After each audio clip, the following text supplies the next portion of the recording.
Assalamualaikum warahmatullahi wabarakatuh. Salam sejahtera, shalom, namo buddhaya, salam kebajikan untuk kita semua. Yang saya hormati Bapak dosen pengampu Dr. Tiko Sitanggang, SE, SH, MM, MH, AK, CA, CPA, CFI dalam tugas proyek audit siklus penjualan dan penagihan di mata kuliah pengauditan 2.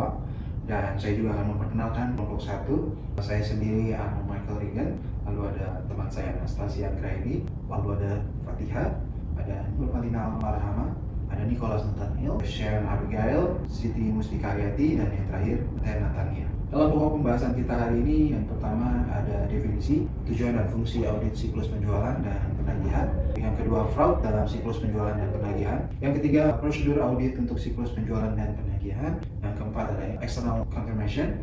Lalu yang kelima ada negative confirmation. Yang keenam ada positive confirmation. Dan yang ketujuh contoh kasus. Lalu yang terakhir ada kesimpulan. Definisi tujuan dan fungsi audit siklus penjualan dan penagihan. Audit siklus penjualan dan penagihan adalah proses audit yang dilakukan untuk mengevaluasi apakah saldo akun yang dipengaruhi oleh siklus tersebut seperti piutang usaha, pendapatan, dan beban piutang tak tertagih telah disajikan secara wajar sesuai standar akuntansi. Tujuan dalam audit siklus penjualan dan penagihan adalah evaluasi saldo akun yang dipengaruhi oleh siklus yang disajikan secara wajar sesuai SAK. Terdapat perbedaan sifat dan arsip akun untuk industri jasa, perusahaan retail, dan perusahaan asuransi, namun dari konsep kunci atau aturan dasarnya tetap sama. 5 kelompok transaksi dalam siklus penjualan dan penagihan. Yang pertama, penjualan, baik penjualan tunai atau cashless maupun kredit atau sales on account. Yang kedua ada penerimaan kas atau cash receipt. Yang ketiga ada return penjualan atau sales returns dan potongan atau allowance. Yang keempat ada penghapusan piutang tak tertagih atau write off of uncollectible accounts. Lalu yang kelima ada taksiran biaya piutang ragu-ragu atau biasa disebut dengan estimate of bad debt expenses. Akun-akun dalam siklus ini yaitu yang pertama ada penjualan, yang kedua adalah piutang dagang, yang ketiga penyisihan piutang tak tertagih atau allowance for uncollectible accounts, yang keempat ada potongan tunai atau cash discount, lalu yang kelima ada return penjualan dan potongan atau sales return and allowance, dan yang keenam biaya piutang ragu-ragu atau estimate of bad debt expenses. Kita lanjutkan ke pembahasan definisi tujuan dan fungsi audit siklus penjualan dan penagihan.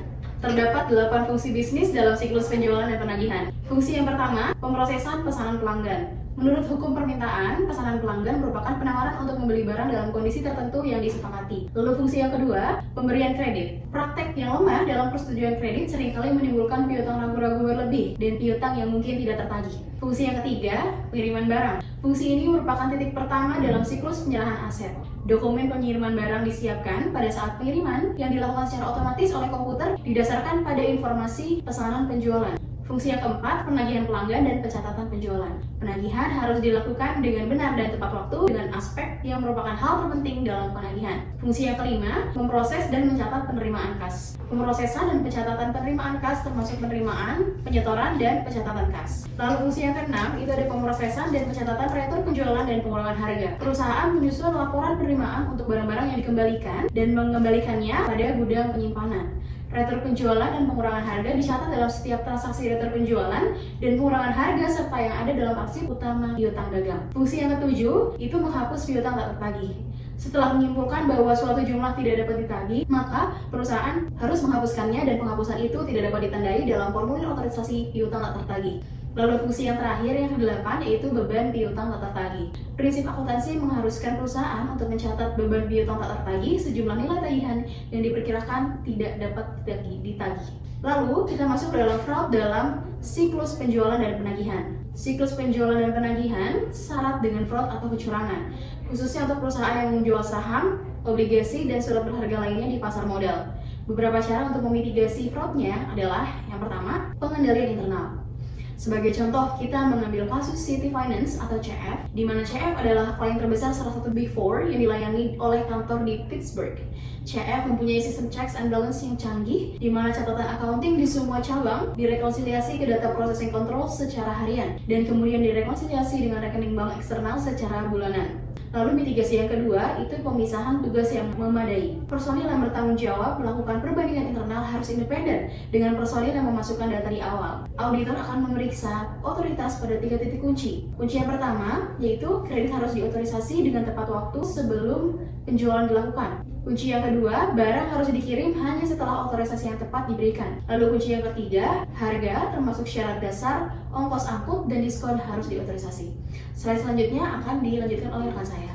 Selanjutnya, prosedur audit untuk siklus penjualan dan penagihan. Sketsa audit CF menunjukkan pentingnya memahami risiko pengendalian kontrol risk dalam siklus penjualan dan penagihan piutang. Dalam ISA, ini adalah prosedur audit tahap pertama, yakni prosedur penilaian risiko. Dalam tahap pertama, auditor perlu mengetahui pertama, siapa yang bertanggung jawab untuk masing-masing fungsi bisnis dalam setiap jenis transaksi dalam siklus ini. Dua, pada masing-masing fungsi bisnis untuk setiap jenis transaksi, hal apa yang rentan terhadap error dan fraud. Tiga, apa penangkalnya dalam sistem pengendalian internal. Keempat, apakah ada potensi dan indikasi fraud maupun kasus nyata tentang fraud dalam periode berjalan. Untuk periode yang lalu, terutama jika ini audit pertama untuk KAP tersebut. Kelima, apakah fraud baik potensi, indikasi maupun kasus nyata berkaitan dengan industri ini, dengan tren perekonomian, dengan teknologi informasi dan pengolahan data. Keenam, jika perusahaan ini adalah emiten pasar modal, auditor dapat menggunakan financial shenanigans sebagai rujukan atau rangkuman finansial shenanigans sebagai daftar uji checklist. Pemahaman auditor itu dapat diperoleh dengan wawancara atau inquiry, uji pengendalian, test of control, dan uji substantif atas transaksi atau substantif test NF transaction. Berikutnya, contoh apakah auditor harus memeriksa dari dokumen dasar ke buku harian atau tracing, atau sebaliknya dari buku harian ke dokumen dasar atau vouching. Pertanyaan ini berkenaan dengan arah pengujian atau direction of test. Jawabannya tergantung pada apa yang ingin dicapai atau asersi apa yang akan diuji. Pengujian metode substantif menentukan prosedur pengujian substantif atas transaksi penjualan yang tepat relatif sulit karena sangat bervariasi, bergantung kepada tujuan audit yang berkaitan dengan transaksi penjualan. Prosedur audit pengujian substantif atas transaksi yang hanya dilakukan jika ada situasi tertentu yang memerlukan perhatian audit khusus seperti jika ada defisiensi atau kelemahan pengendalian internal. Selanjutnya akan dijelaskan oleh rekan saya. Baik, selanjutnya kita masuk ke external confirmation. Permintaan konfirmasi dari pihak ketiga merupakan prosedur kumpulan bukti audit yang diatur dalam ISA. Secara umum, dalam ISA 500 atau Audit Evidence, dan khususnya dalam ISA 505 atau External Confirmation, ISA 500 dibahas dalam bab khusus mengenai bukti audit. ISA 505 alinea 3 mengutip ISA 240 sebagai berikut. ISA 240 menyatakan bahwa auditor boleh atau tidak wajib merancang permintaan konfirmasi untuk memperoleh tambahan informasi yang memperkuat informasi lain atau yang sudah diperoleh sebagai tanggapan terhadap risiko salah saji material yang dinilai yang disebabkan oleh fraud pada tingkat asersi. SA 505 memberikan beberapa definisi sebagai berikut. Yang pertama, positive confirmation request atau permohonan konfirmasi positif. Suatu permohonan yang tidak diwajibkan secara langsung oleh pihak yang diminta konfirmasinya, atau confirming party kepada auditor dengan menyatakan apakah ia setuju atau tidak setuju dengan informasi dalam permohonan tersebut, atau dengan memberikan informasi yang diminta. Selanjutnya, yang kedua ada negative information request atau permohonan konfirmasi negatif. Suatu permohonan yang akan dijawab secara langsung oleh confirming party kepada auditor hanya jika confirming party tidak setuju dengan informasi dalam permohonan tersebut. Selanjutnya, ada prosedur konfirmasi eksternal. Ketika menggunakan prosedur konfirmasi eksternal, auditor wajib mengendalikan seluruh proses konfirmasi, termasuk yang pertama ada penentuan informasi yang dimintakan konfirmasinya. Yang kedua, ada pemilihan pihak yang tepat atau appropriate confirming party untuk dimintakan konfirmasinya. Kemudian yang ketiga, ada merancang surat permintaan konfirmasi, termasuk alamat yang benar dan berisi informasi kepada siapa atau nama auditor atau KAP dan di mana atau alamat KAP. Jawaban konfirmasi secara langsung harus diberikan. Baik, yang terakhir ada pengiriman permintaan konfirmasi termasuk tindak lanjutnya apabila perlu kepada confirming party. Kemudian ada hasil-hasil prosedur konfirmasi eksternal. Yang pertama, ada auditor menemukan hal-hal yang menimbulkan berbagai keraguan mengenai keandalan jawaban konfirmasi. Auditor wajib memperoleh bukti audit lain untuk menyelesaikan keraguan ini. Yang kedua, jika auditor menentukan bahwa jawaban konfirmasi tidak andal, auditor wajib mengevaluasi dampaknya. Dampak penolakan manajemen terhadap penilaian auditor atas risiko salah saji material, termasuk risiko fraud dan dampak terhadap sifat, waktu pelaksanaan, dan luasnya prosedur audit lain. Kemudian yang terakhir ada dalam hal non-response. Untuk setiap non-response, auditor wajib melaksanakan prosedur audit alternatif yang dirancang untuk memperoleh bukti audit yang relevan dan andal. Baik, selanjutnya masuk ke negative confirmation. Auditor harus menyelidiki informasi relevan yang diberikan pada konfirmasi negatif yang telah dikembalikan kepada auditor untuk menentukan dampak informasi tersebut terhadap audit.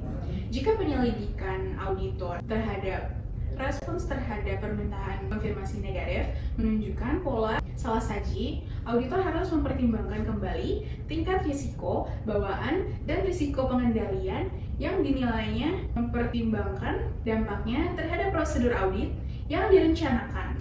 Meskipun konfirmasi negatif yang dikembalikan dapat memberikan bukti tentang pernyataan laporan keuangan, permintaan konfirmasi negatif yang tidak dikembalikan jarang memberikan signifikan mengenai pernyataan laporan selain laporan keuangan, selain aspek tertentu dari pernyataan keberadaan. Misalnya, konfirmasi negatif dapat memberikan beberapa bukti keberadaan pihak ketiga jika tidak dikembalikan dengan indikasi bahwa penerima tidak diketahui. Namun, konfirmasi negatif yang tidak dikembalikan tidak memberikan bukti eksplisit bahwa pihak ketiga yang dimaksud menerima permintaan konfirmasi dan memverifikasi bahwa informasi yang terkandung di dalamnya benar. Berikut merupakan contoh untuk konfirmasi negatif atau negative confirmation. Selanjutnya akan dibacakan oleh teman saya. Oke, saya akan melanjutkan presentasi tersebut. Selanjutnya itu ada tentang positive confirmations. Ada konfirmasi positif auditor mengirimkan surat yang isinya meminta tanggapan kepada pihak ketiga terkait pihak yang dimintakan konfirmasi tersebut diharuskan menjawab atau membalas apakah setuju atau tidak dengan jumlah yang tercantum dalam surat yang dikirimkan auditor. Konfirmasi positif biasanya digunakan dalam keadaan yang pertama, saldo utang atau piutang klien pelanggan atau kreditur relatif besar. Yang kedua, jumlah pelanggan atau kreditur sedikit. Tiga, pengendalian internet klien atau agak lemah. Keempat, yaitu waktu audit cukup panjang. Berikut ini merupakan contoh bentuk konfirmasi negatif atau negative confirmation, yaitu ada Hillsburg Hardware Company dari Gary, Indiana pada Januari tanggal 5, 2012 di alamat Atwater Brothers, 19 South Main Street, Middleton, Ohio 36947. To whom it may concern, in connection with an audit of our financial statements, please confirm directly to our auditors. This Berger and Anthony CPAs. From this address, the address is Gary, Indiana. Of the balance of your account with us of December 31, 2011, as shown below. This is not a request for payment. Please do not send your remittance to our auditors. Your prompt attention to this request will be appreciated. The envelope is enclosed for your reply. From Irma Swenson, the controller. Next is from Berger and Anthony CPA. Address is Gary, Indiana. So, the balance receivable from us of $200,000 plus as of December 31, 2011 is correct except as noted below. Selanjutnya di sini ada contoh kasus tentang implementasi audit penjualan dan penagihan oleh KAP terhadap usaha. Dunia usaha di Indonesia menunjukkan pertumbuhan pesat dengan ekonomi Indonesia tumbuh sebesar 5,72% atau year on year pada triwulan 3 sampai 2022. Pertumbuhan ini menandakan persaingan bisnis yang semakin ketat sehingga manajemen perusahaan dituntut lebih profesional untuk mempertahankan atau meningkatkan profit. Profit ini sangat tergantung pada transaksi penjualan dan penagihan, dan informasinya tersedia dalam laporan keuangan. Siklus dan penagihan melibatkan proses pengalihan kepemilikan barang dan atau jasa dari permintaan pelanggan hingga konversi menjadi piutang usaha dan akhirnya kas. Penting bagi perusahaan untuk meyakinkan pengguna laporan keuangan tentang kondisi finansial mereka, dan inilah mengapa audit menjadi krusial. Opini auditor didasarkan pada bukti audit yang cukup dan tepat. Keabsahan bukti ini sangat bergantung pada sumbernya. Bukti eksternal dari pihak independen lebih kuat daripada bukti internal. Efektivitas pengendalian internal juga mempengaruhi keandalan data akuntansi. Crow salah satu jaringan akuntansi terbesar di dunia, memiliki cabang di Indonesia, yaitu KAP Kosasih, Nudiaman, Mulyadi, Carlijo, dan rekan. Crow terkenal memberikan nilai jangka panjang kepada kliennya. Dalam melakukan audit, Crow memiliki prosedur standar. Ada 3 ya. Nah, saya sebutkan di sini ada tentang analisis dan pengecekan laporan keuangan dibandingkan dengan kaca saldo. Kedua, audit akun-akun signifikan dalam kertas kerja. Ketiga, yaitu melakukan cut-off untuk menghindari kesalahan transaksi dan antar periode. Selanjutnya di sini ada tentang penelitian secara khusus menyoroti audit penjualan dan penagihan PT XYZ. Sebuah perusahaan solusi logistik dan transportasi laut yang didirikan pada tahun 2020. Meskipun PT XYZ ini mengalami kerugian di tahun pertamanya, pendapatannya meningkat secara signifikan pada 2021 dan 2022 dan berdampak positif pada laba dan piutang usaha. Dalam prosedur audit akun penjualan dan penagihan di PT XYZ, yaitu ada pertama dari auditor Crow melakukan konfirmasi piutang kepada pihak ketiga. Kedua, yaitu sinkronisasi laporan penjualan dengan laporan keuangan. Ketiga, analisis kenaikan atau penurunan akun penjualan dan penagihan. Dan yang terakhir yaitu ada vouching and cut-off untuk mencegah transaksi lintas periode. Nah, ini biasanya dilakukan dari pertengahan Desember hingga pertengahan Januari. Selanjutnya akan dibacakan oleh teman saya. Selanjutnya, saya akan menjelaskan tentang prosedur audit awal oleh KAP Crow untuk PT XYZ. Sebelum KAP Crow melakukan pemeriksaan spesifik terhadap siklus penjualan dan penagihan PT XYZ, beberapa prosedur audit awal telah dilaksanakan. Yang pertama adalah client acceptance, di mana KAP Crow menerima PT XYZ sebagai klien baru untuk mengaudit laporan keuangan periode 2020, 2021, dan 2022. Dalam tahap ini, auditor menelaah latar belakang dan alasan PT XYZ mengajukan audit yang meliputi pertanggungjawaban kepada pemangku kepentingan. Audit dilakukan untuk memastikan laporan keuangan bebas dari salah saji material, yaitu disengaja atau tidak disengaja, sebagai bentuk akuntabilitas manajemen kepada pemilik dan pemegang saham. Sejalan dengan teori agensi untuk meningkatkan kepercayaan pihak berkepentingan, audit ini juga termasuk dalam jenis manajemen audit atau operational audit, di mana auditor memeriksa efektivitas dan efisiensi operasional perusahaan, termasuk menganalisis beban operasional tinggi yang tidak sebanding dengan penjualan. Yang kedua, ada membantu manajemen dalam pengambilan keputusan. Auditor berperan sebagai konsultan, memberikan saran kepada manajemen, misalnya mengenai penyesuaian gaji karyawan dengan kinerja untuk meningkatkan operasional di masa mendatang. Yang selanjutnya ada keperluan pinjaman bank. Hasil audit digunakan sebagai bukti bagi bank bahwa dana pinjaman telah dimanfaatkan dengan baik, yang juga sesuai dengan teori agensi untuk membangun kepercayaan pihak ketiga. Setelah memahami alasan audit, KAP Crow memperkirakan proses audit akan berlangsung selama 5 bulan, yaitu bulan Januari sampai Mei 2023, dengan tim beranggotakan 5 orang, 1 manajer, 1 asisten manajer, dan 3 staf auditor. Selanjutnya ada tahap perencanaan audit atau audit plan. Pada tahap ini, auditor melakukan audit atas seluruh laporan keuangan PT XYZ, fokus pada akun-akun yang signifikan terhadap materialitas yang ditetapkan. Auditor juga melakukan uji pengendalian internal PT XYZ. Manajemen PT XYZ menginformasikan bahwa pelaporan keuangan telah sesuai dengan PSAK dan tidak ada masalah dalam penagihan piutang. Yang ketiga, ada tahap pengujian dan bukti, testing dan evidence. Auditor melaksanakan uji substantif terhadap seluruh laporan keuangan dan dokumen pendukung untuk mendukung klaim perusahaan mengenai akuntan catatan keuangan. Pengujian ini mencangkup asersi, keberadaan atau kejadian, misalnya melalui stock of name dan konfirmasi ke bank, piutang utang, serta pemegang saham. Selain itu, auditor melakukan mythical prosedur atau analytical review terhadap akun-akun di laporan laba rugi, komprehensif, dan laporan posisi keuangan. Dalam tahap ini, ditemukan bahwa akun penjualan dan penagihan PT XYZ mengalami perubahan yang sangat signifikan. Selanjutnya ada laporan laba rugi dan penghasilan komprehensif PT XYZ tahun yang berakhir pada tanggal 31 Desember 2022, disajikan dalam rupiah kecuali dinyatakan lain. Yang pertama ada pendapatan usaha pada tahun 2022 sebesar 110.870.525.527 rupiah. Kemudian di tahun 2021 ada 61 miliar 299.818.628 rupiah. Kemudian ada beban pelayaran dikurangi, yaitu 96.537.539.564 rupiah. Kemudian di tahun 2021 terdapat 58.200.521.647 rupiah.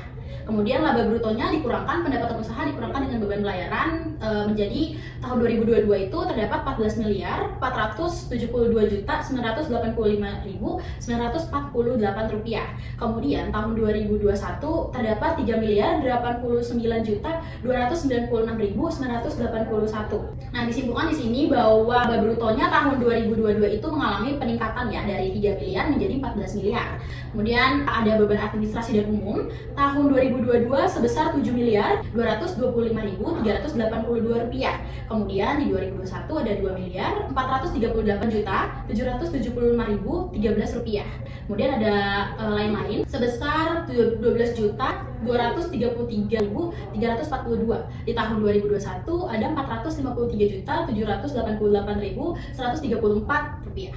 Kemudian laba rugi sebelum bunga dan pajak itu di 2022 ada 7.199.939.909 rupiah. Di 2021 terdapat 1.114.310.102 rupiah. Selanjutnya kita ada pendapatan keuangan di 2022 terdapat 331.697.686 rupiah. Di 2021 ada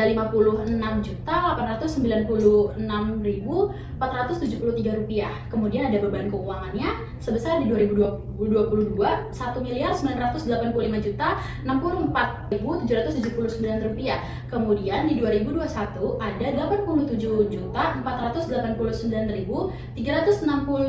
rupiah. Kemudian ada laba rugi sebelum pajak penghasilan saat di 2022 5.546.626.815 rupiah. Kemudian di 2021 ada 1.073.717.210 miliar. Jadi beban pajak penghasilannya di 2021 itu ada 771.415.577, sedangkan di 2022 itu tidak ada. Kemudian terakhir ada laba rugi tahun berjalan di 2022 sebesar 5.526.626.815 rupiah. Di 2021 terdapat 302.301.633 rupiah. Materi selanjutnya akan dijelaskan oleh rekan saya. Baik, selanjutnya yaitu ada laporan posisi keuangan PT XYZ tanggal 31 Desember tahun 2022. Yang pertama itu di sini ada posisi aset. Di posisi aset sendiri itu ada aset lancar dan itu terdiri yang pertama dari ada kas dan setara kas, yaitu pada tahun 2022 senilai 22.303.612.765 rupiah. Kemudian selanjutnya ada piutang usaha senilai 8.531.331.707 rupiah. Dan piutang piutang lainnya itu sendiri ada yang terdiri dari pihak berelasi, yaitu senilai 180.5.921.348 rupiah. Kemudian di piutang lainnya juga ada di pihak ketiga, yaitu senilai 3.959.583.239 rupiah. Dan kemudian di persediaan sendiri yaitu ada senilai 1.312.582.400 rupiah. Kemudian pada pajak dibayar di muka yaitu senilai 1.260.836.316 rupiah. Kemudian pada kontrak yaitu senilai 3.362.107.939 rupiah. Kemudian biaya dibayar di muka dan uang muka itu senilai 4.607.655.502 rupiah. Jadi total aset lancarnya itu ada 45.570.431.217 rupiah. Selanjutnya masih di bagian aset, Ada juga aset tidak lancar. Nah, aset tidak lancar ini sendiri terdapat aset tetap yaitu senilai Rp44.168.636.561 dan aset tak berwujud senilai Rp15.031.250. Jadi total aset tidak lancar sendiri itu ada Rp44.183.667.811. Jadi total keseluruhan aset yaitu ada Rp89.754.099.027. Selanjutnya yaitu di sini ada di bagian liabilitas, yaitu ada liabilitas jangka pendek. Nah, di bagian liabilitas jangka pendek sendiri itu ada utang usaha yaitu senilai Rp8.503.853.524.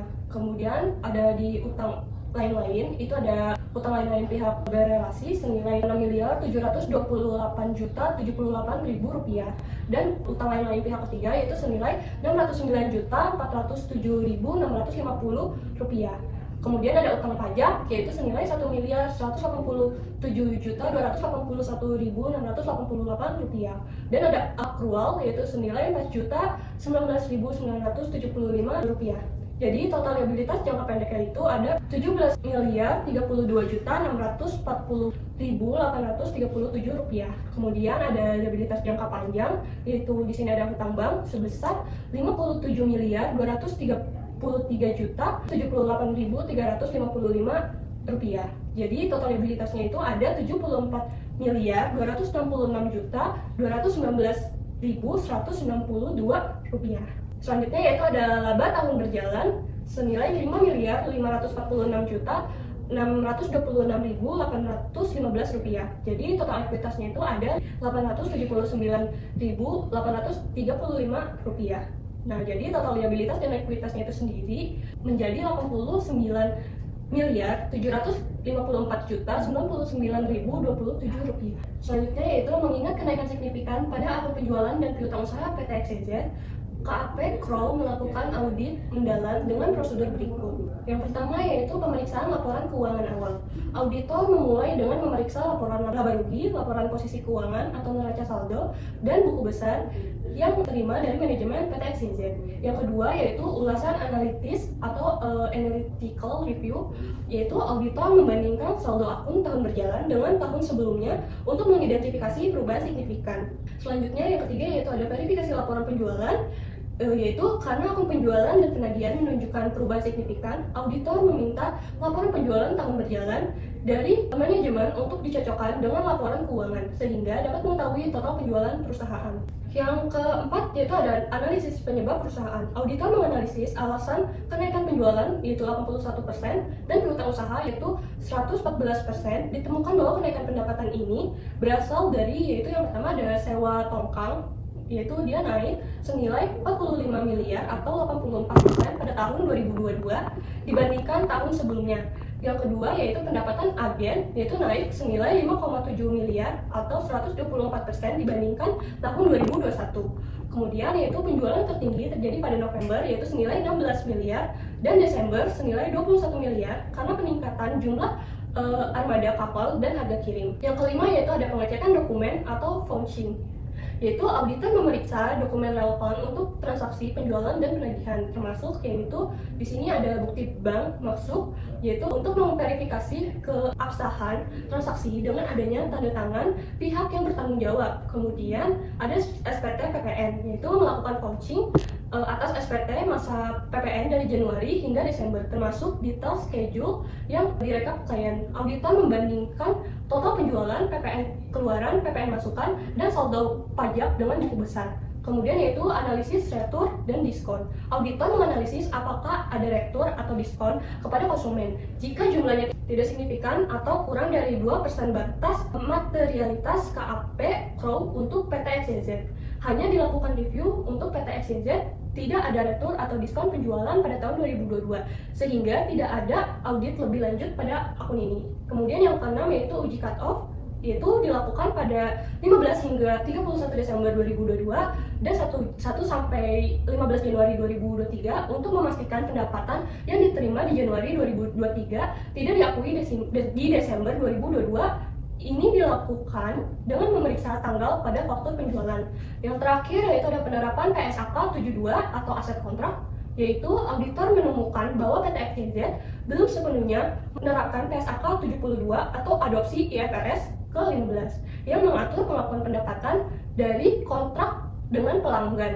Kemudian PSAK 72 mensyaratkan pengakuan pendapatan setelah entitas menyelesaikan seluruh kewajibannya. PT XYZ telah mengakui pendapatan meskipun pengiriman belum sepenuhnya dilaksanakan.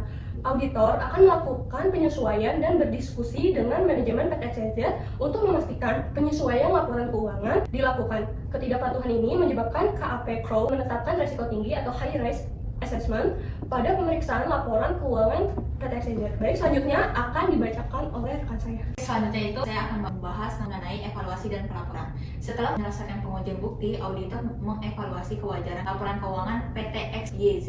Auditor bertanggung jawab untuk menilai kemampuan perusahaan dalam mempertahankan kelangsungan usahanya atau going concern dengan mempertimbangkan faktor-faktor seperti kerugian, operasi berulang, ketidakmampuan membayar kewajiban, kehilangan pelanggan utama, atau masalah hukum. Jika tidak ada keraguan substansial tentang kelangsungan usaha PT XYZ, auditor dapat memberikan pendapat wajar tanpa pengecualian asalkan pertama, semua laporan keuangan lengkap mengenai posisi keuangan, laba rugi, perubahan ekuitas, dan arus kas. Yang kedua, bukti audit cukup dan mendukung. Ketiga, laporan keuangan disajikan sesuai prinsip akuntansi yang berlaku umum. Yang keempat, tidak ada situasi yang memerlukan paragraf penjelas. KAP Crowe menerapkan standar auditing yang berlaku umum dan PSAK dalam memberikan opini atas laporan keuangan PT XYZ, termasuk panduan mengenai kelangsungan hidup perusahaan atau PSA nomor 30. Proses audit melibatkan sampling menggunakan sistem internal KAP Crowe. Penelitian ini dilaksanakan untuk mengetahui bagaimana tujuan auditor KAP Crowe dalam melaksanakan pemeriksaan terhadap laporan keuangan PT XYZ, serta bagaimana auditor melaksanakan auditor terhadap akun penjualan atau sales sebagai akun yang mengalami kenaikan yang signifikan. Selain itu, penelitian juga bertujuan untuk mengetahui bagaimana pengaruh audit yang dilaksanakan auditor KAP Crowe terhadap laporan keuangan PT XYZ, serta bagaimana auditor memberikan suatu opini atau pendapat bagi laporan keuangan PT XYZ. Adapun prosedur audit secara spesifik yang digunakan dalam melaksanakan audit terhadap akun penjualan atau sales pada PT XYZ yaitu sebagai berikut. Yang pertama, memeriksa laporan keuangan yang telah disediakan oleh manajemen PT XYZ. Yang kedua, melakukan analitika review saldo akun penjualan dan penagihan. Yang ketiga, membandingkan laporan penjualan dengan laporan keuangan PT XYZ yang telah disediakan manajemen perusahaan. Yang keempat, melakukan analisis penyebab kenaikan akun penjualan yang signifikan. Kelima, melaksanakan pemeriksaan dokumen yang relevan atau vouching. Yang keenam, melaksanakan uji cut-off pada akhir periode. Yang ketujuh, melakukan pengaplikasian PSAK 72 mengenai aset kontrak terhadap laporan keuangan PT XYZ. Berikutnya ada kesimpulan. Audit terhadap siklus penjualan dan penagihan merupakan elemen vital dalam memastikan laporan keuangan perusahaan disajikan secara wajar dan bebas dari salah saji material. Proses ini mencakup pemahaman atas transaksi penjualan, penagihan, pengendalian internal, serta pelaksanaan prosedur audit yang sesuai dengan standar auditing yang berlaku. Melalui tahapan seperti pengujian substantif, tracing, vouching, serta konfirmasi eksternal atau positif dan negatif, auditor dapat memperoleh keyakinan atas keberadaan, keakuratan, dan kelengkapan transaksi. Dalam studi kasus audit oleh KAP Crowe terhadap PT XYZ, terlihat bahwa pelaksanaan audit dilakukan secara menyeluruh, mulai dari client acceptance hingga issuance laporan audit. Audit tersebut berhasil mengidentifikasi permasalahan seperti belum diterapkannya PSAK 72 dan adanya kesalahan dalam penagihan piutang. Namun dengan pendekatan audit berbasis risiko dan prosedur analitis yang kuat, auditor mampu memberikan opini wajar tanpa pengecualian atas laporan keuangan PT XYZ. Hal ini mencerminkan bahwa proses audit yang sistematis dapat memberikan nilai tambah bagi perusahaan dalam meningkatkan kualitas laporan keuangan dan kredibilitas di mata pengguna laporan keuangan. Selanjutnya ada saran. Berdasarkan hasil pembahasan, disarankan agar perusahaan semakin memperkuat sistem pengendalian internal khususnya dalam siklus penjualan dan penagihan untuk mencegah potensi kesalahan atau kecurangan. Implementasi PSAK yang relevan seperti PSAK 72 harus dilakukan secara konsisten untuk memastikan pendapatan diakui secara tepat sesuai dengan kewajiban yang telah dipenuhi. Selain itu, pihak manajemen perlu meningkatkan kompetensi sumber daya manusia di bagian keuangan dan akuntansi agar dapat menyusun laporan keuangan yang akurat dan sesuai standar.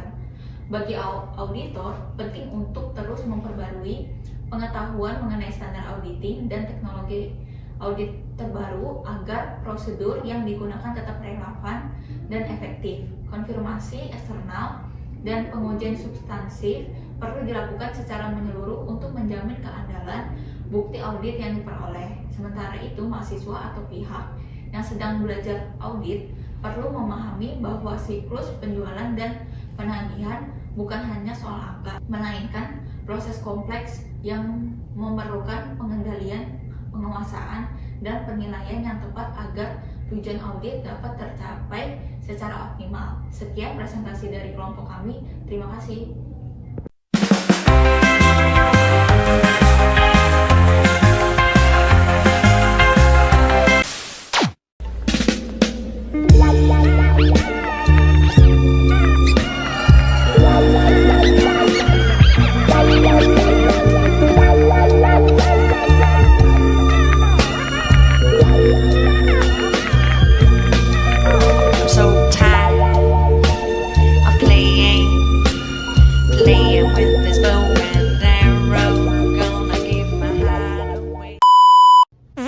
Januari sampai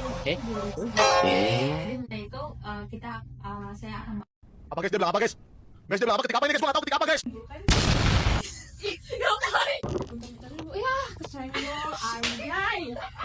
Aduh, udah lapar banget deh.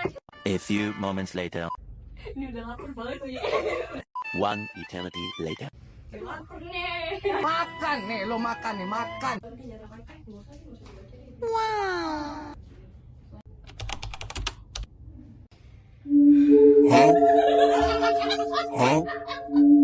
Kurang ke lagi. Wahyu